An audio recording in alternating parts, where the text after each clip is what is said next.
Hi folks, Sage here with Hippie from the 49. I felt this word fascism should be looked at. It seems to be thrown around a lot lately. There seems to be 14 steps to fascism. So let's take a look and see if it applies to anyone. Once again, I have thrown in some pictures I took for your viewing pleasure while I ramble on. Number 1, the cult of tradition. Fascism is rooted in a traditionalist, mystical worldview rejecting modernism and valuing ancient, often mythical, truths. For example, Trump's use of "Make America Great Again" and rhetoric about a golden age can be seen as an appeal to a nostalgic past rejecting modernism. Number 2, the rejection of modernism. Fascism sees the Enlightenment and the Age of Reason as the beginning of modern wickedness, and it seeks to go back to a more primitive or natural state. For example, policies that strip marginalized groups of their rights, such as women and LGBTQ+, as well as a rhetoric against gender ideology or wokeness. Fascism often rejects what is perceived as social progress and seeks to enforce a traditional high rank in social order. Number 3, the cult of action for action's sake.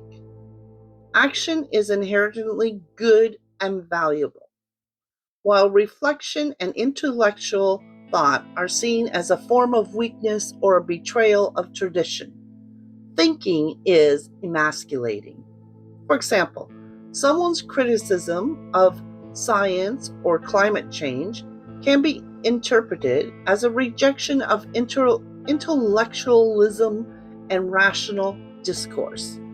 This fits what the fascists believe that action is superior to thinking and that complex issues should be simplified into a binary of good versus evil or us versus them.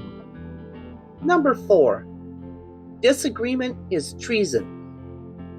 For critical spirit is seen as a sign of modernism and a threat to unity.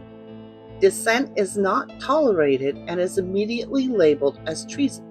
For example, ICE and immigration policies, including people being locked in cages and mass deportations, aligns with this characteristic.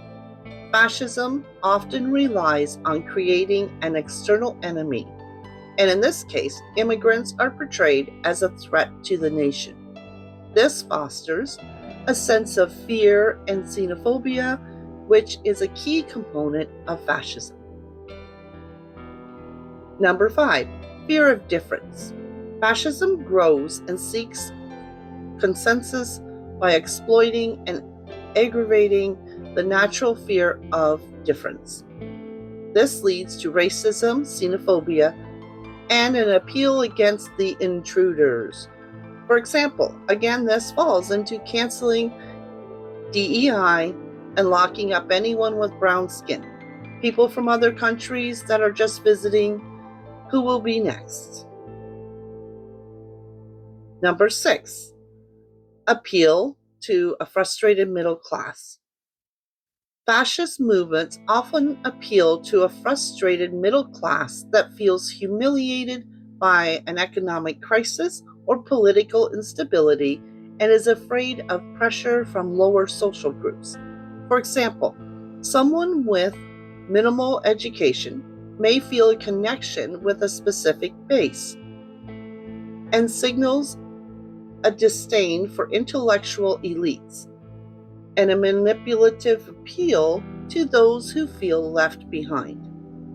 This can be compared to the fascist leader who presents himself as a common man while holding contempt for those who are not part of the in-group. Number 7, obsession with a plot.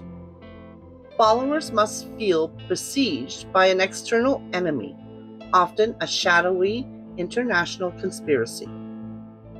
This plot is used to justify aggression and xenophobia.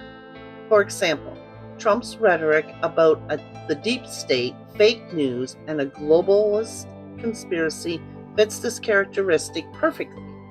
He often frames his opposition as part of a corrupt, evil plot to destroy the nation. Number 8, the enemy is both strong and weak. The enemy is simultaneously portrayed as a powerful threat that could destroy the nation and as a decadent, feeble force that is destined to be defeated. For example, the enemy, like immigrants, political components, or the deep state, is simultaneously described as a formidable threat that is destroying the country, and as a weak, sad, and inept force that is easily defeated by the strong leader. This is a common theme in Trump's speeches and social media posts. Sorry, I got a little bit tongue-tied there. It is 6 a.m.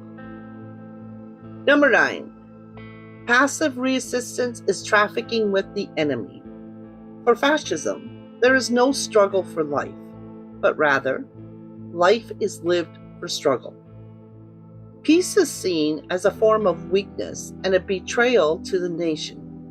For example, Trump has been criticized for his foreign policy approach. A fascist would see any attempt at peaceful resolution or compromise as a form of weakness and a betrayal of the nation's struggle. This falls into his idolizing Putin and Netanyahu. The view is that conflict is a natural state and that true strength comes from perpetual struggle. This could also include his war on tariffs. Number 10, contempt for the weak. Elitism is a core aspect of fascism ideology. While every member of the in-group is superior to outsiders, there is a clear hierarchy within the group, and leaders often show contempt for their underlings. For example, here we can go back to views on homosexuality, but having a gay man as a close servant, only to fuel his agenda. If you are liking this content, give me a high five by hitting the like button, and if you haven't already, please hit subscribe. It only takes a second, and it does help so much with getting our content out to other viewers. Number 11, everyone is educated to become a hero. The fascist hero is impatient to die.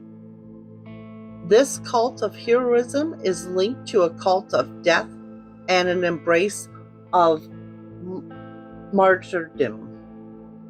For example, there are definite signs of hero worship of the leader who is seen as embodying the will of the people and being above criticism. As where staff are expected to clap when he enters a room, stacking audiences to make sure only those who will cheer for him are admitted, and expecting staff to go around the table with words of praise, in which he visually gets off on. Also, the Republican Party is using Charlie Kirk as a martyr. This is a direct application of the idea that fascism promotes a cult of heroism and death. The martyr for the cause is a powerful tool in fascist movements to create a sense of heroic sacrifice and a larger, almost spiritual, purpose for the struggle. Number 12, toxic masculinity and weaponry. Fascism promotes a cult of machoism, which implies both a disdain for women and an intolerance for non-standard sexual habits. This is often tied to an obsession with weapons. For example, military spending while citizens are starving. Fascism often glorifies military power and warfare while neglecting social welfare. The emphasis is on a show of force and national might. Number 13, selective populism. The people are seen as a monolithical entity with a common will that is embodied by the leader. Individual rights are non-existent, and the citizens do not act. They are only called upon to play the role of the people. For example, Trump's call to terminate the Constitution in 2022 and his constant violation of the Constitution directly challenges the rule of law and democratic institutions in favor of the leader's will, where the leader claims to represent the common will of the people, which supersedes legal and constitutional checks and balances. Number 14, the last one, newspeak. Fascism uses impoverished vocabulary and elementary syntax in its messaging to limit the tools for complex and critical reasoning. This simplifies a complex world into a stark dichotomy of good versus evil, us versus them. For example, Trump's use of social media and his attacks on opponents. The simplified, repetitive, and often aggressive language used in social media is a form of newspeak. It reduces complex political issues to simplistic insults and slogans, making critical thinking difficult and reinforcing a binary us versus them worldview. There you have it, the 14 signs of fascism. Do you think they apply? I just wanted to say, those who have been getting angry for being called a fascist, maybe you shouldn't act out all the traits on this list. Here's another word I am going to throw in here. Antifa. It is not an organization. It is an ideology. It literally stands for anti-fascism, or I am against fascist. Do you know who else was an Antifa? All 39 men that signed the U.S. Constitution. I would think most people are Antifa, except for the orange Humpty Dumpty and all the king's men.